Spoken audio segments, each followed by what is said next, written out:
Following the end of World War II, the United States and Japan developed a strong relationship based on the trade of products and the exchange of ideas. Electronics, movies, television shows, cars, over the course of the 20th century, both nations have benefited from this relationship in both economically and culturally. It's a history lesson? It is. Wow. We talk about collecting. Brian's talking history.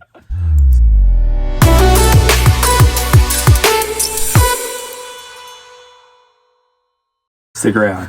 Stick around. The popular surprises at the end. The popular culture of both countries is certainly not excluded from this exchange and influence. It wouldn't take long to make a list of American films and genres that have influenced creatives in Japan, just as it wouldn't take long to list Japanese products, films, and shows that have influenced creators How do you here. know all this? I did a lot of work. This is like, you check the description in the video and you'll see. This is like the artist in the last video. He knows everything off the top of his head. How good is he? You will see my sources.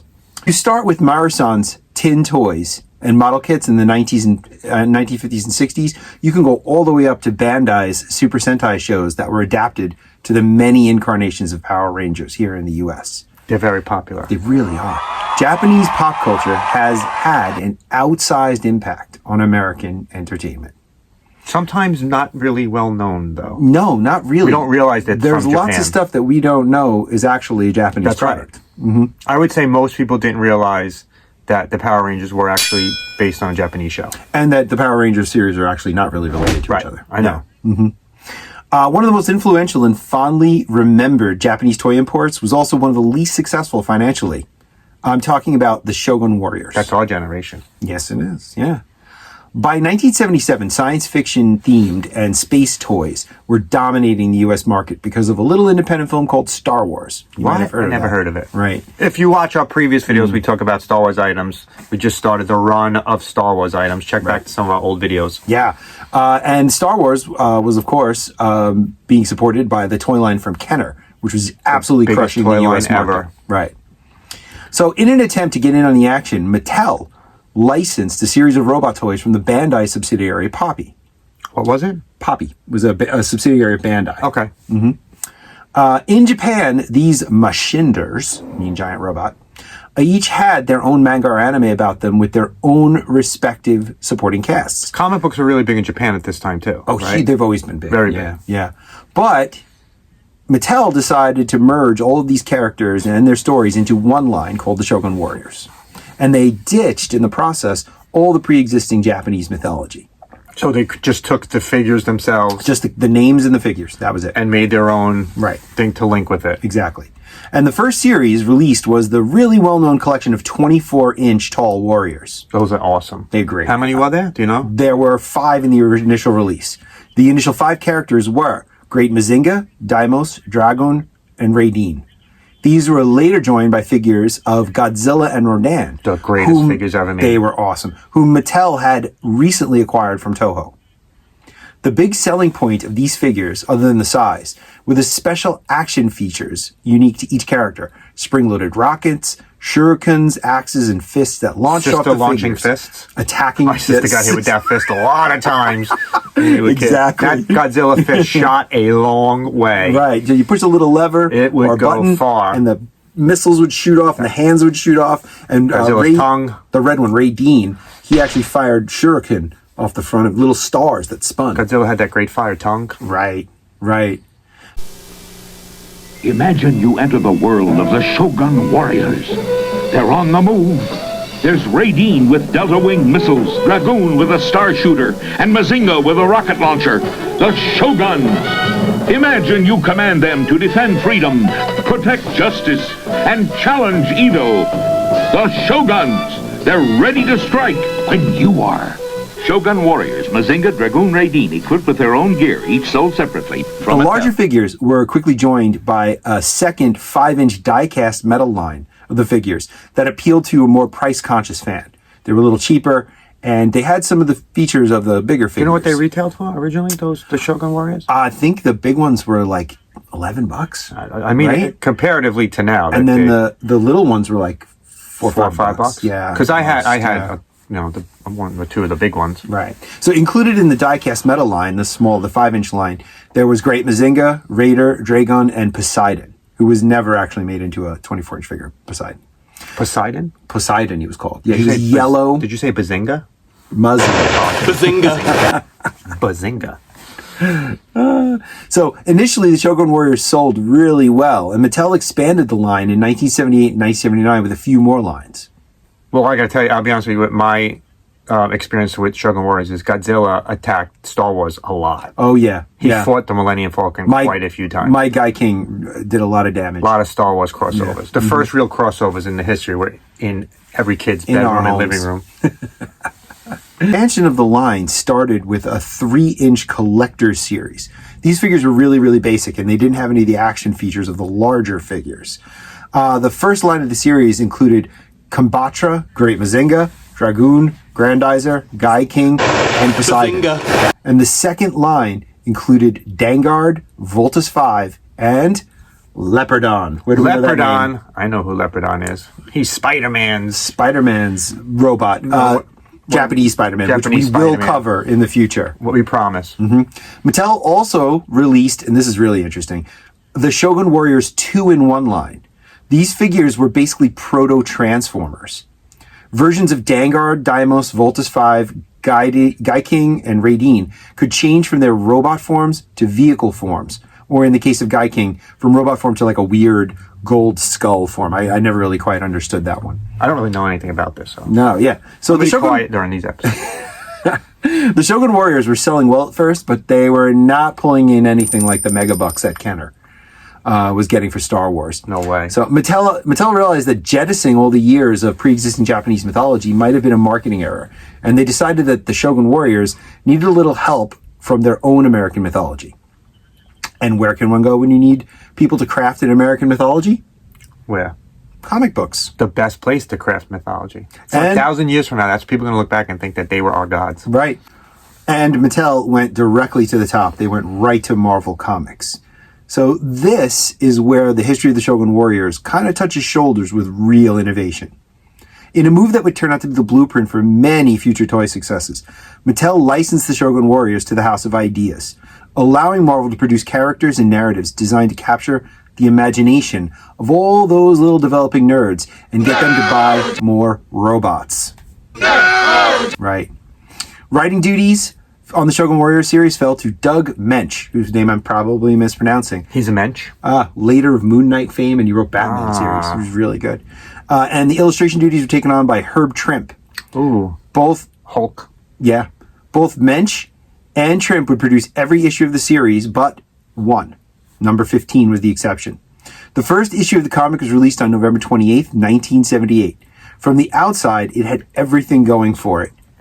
A good, experienced writer, a talented artist, and a pretty cool bunch of toys to buy if you liked what you read. 3 of the Warriors appeared in the comic. Raideen, Kambatra, and Dangard Ace. No other robots appeared. In the series, the robots were not sentient. They were not self-controlled. But they were giant mechs meant to be piloted by biological creatures. They were created by a benevolent alien race called the Followers of Light. Their purpose was to help defend the universe against the forces of the evil Morkan, whom had been defeated by the light eons ago in the Chaos War. Remember the Chaos War? It was terrible. Sure. That's how we got this YouTube channel. Awful. As a result of the Chaos War. Absolutely terrible.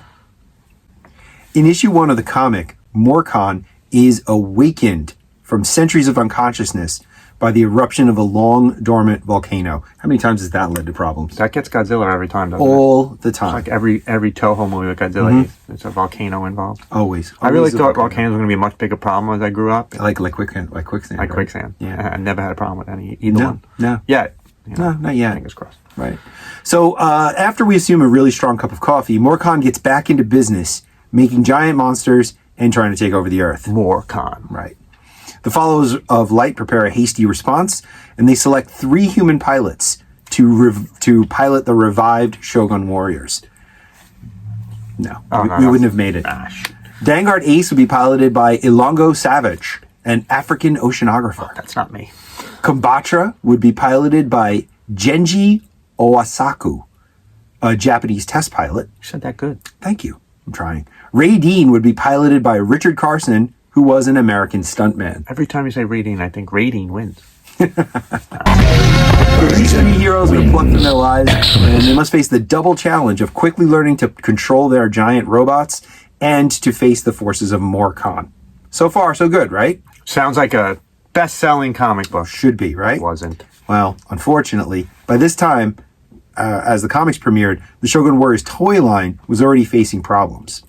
Apparently, some children had been harmed by the spring-loaded firing features. Your Multiple sister. times.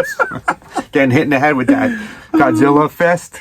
On these and similar toys, like for instance the Cyclone Raider the Cyclone from Battlestar ship from Galactica, Battlestar line, Galactica. had the same problem. They had little, yeah, teeny tiny missiles, and people, kid choked on it. Yeah. Apparently, kids just put anything in their mouth back then. Yeah.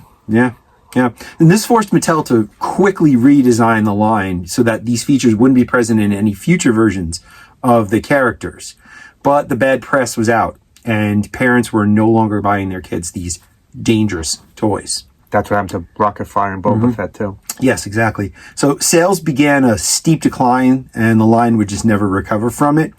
As the sales of the toys declined, the sales of the comic followed suit. And eventually, which is funny because if you figure you have such a good team writing the comic book that it could live independently of the toys. I think one of the big problems with the comic was that the robots were not sentient, and they were just machines. Yeah. Like later on, the Transformers is much more successful because you have real characters. Right. Okay. Right? I think I never read the Shogun Warriors comic. I have number one somewhere. Never read it. Never picked up. Wasn't something that interested me. Right. Because really, Shogun Warriors for me was Godzilla. That was my big one. Yeah, he was the great one. Yeah. But because we already knew him from movies. And he was awesome to play with. Right.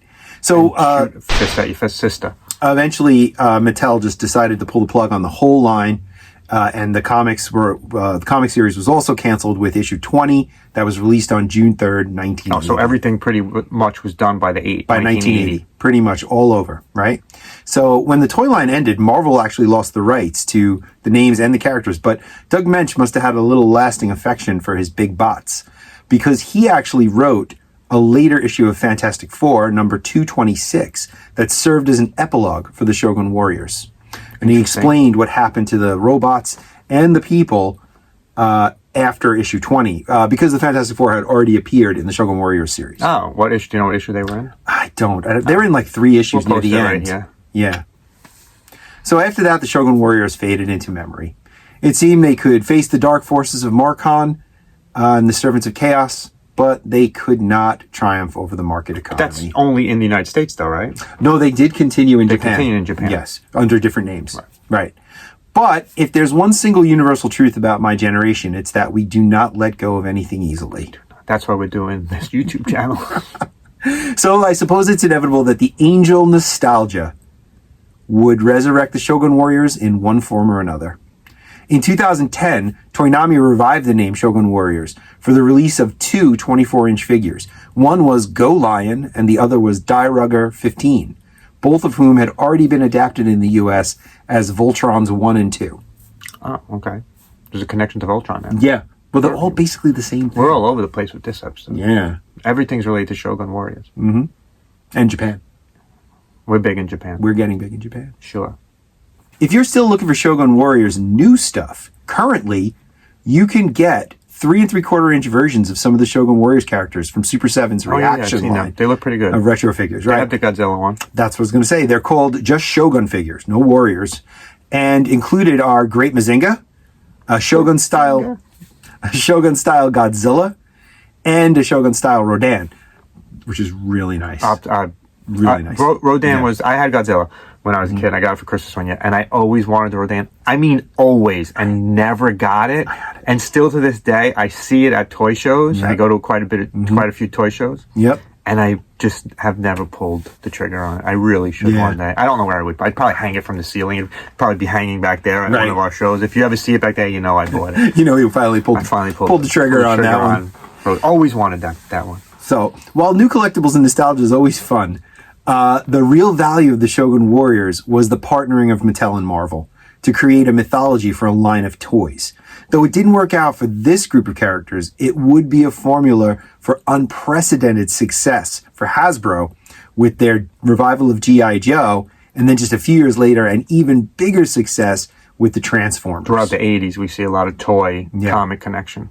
Right. And this is the one that started it all. Right, exactly, yeah. So, yeah, the Shogun Warriors technically failed. But in doing so, they provided a playbook to create some of the most successful and entertaining franchises in popular culture. I, for one, salute them for it. We'll be talking about those in future episodes. Absolutely. So what are your thoughts? Did you own any Shogun Warriors? Did you read the comic? What was your favorite? I owned, like I said, Guy King. Godzilla. I had Godzilla and I had Rodan, and they were some of my favorite toys of all time. I miss that Godzilla toy to this day. Another one I've actually seen at toy shows and like, I really should just buy it again. But the real reason why I have them is because I probably would shoot the fist at my wife, and that would probably end up in a lot of trouble. I couldn't help myself, so I had. I have no idea where you would put Rodan, because Rodan had a 38-inch wingspan. I'm telling you, it'd be right back there, hanging out right behind us. He was, what a great figure. He would always grab all my characters and fly away with them. Rodan was a great figure. Never had it. Always wanted to have it. Right. Thanks, Mom and Dad. So leave your comments below. Let us know if there's another comic book toy partnership that you'd like to see us discuss and kind of go through and explore. Micronauts? I would love to cover Micronauts. Absolutely. Micronauts? There's so many. The Micronauts, Crystar, Transformers, G.I. Joe. He's got a lot. Masters of the Universe from DC. Brave Star. So many. So we will be doing more episodes like this in the future, as we will continue to do our comic book episodes and our toy episodes and anything else you guys would like to see. Let us know. And as always, please leave a like if you like this video. Subscribe if you want more stuff from us. Comment, and again, let us know what you think. And until then, collect what you love. Love what you collect. See you later.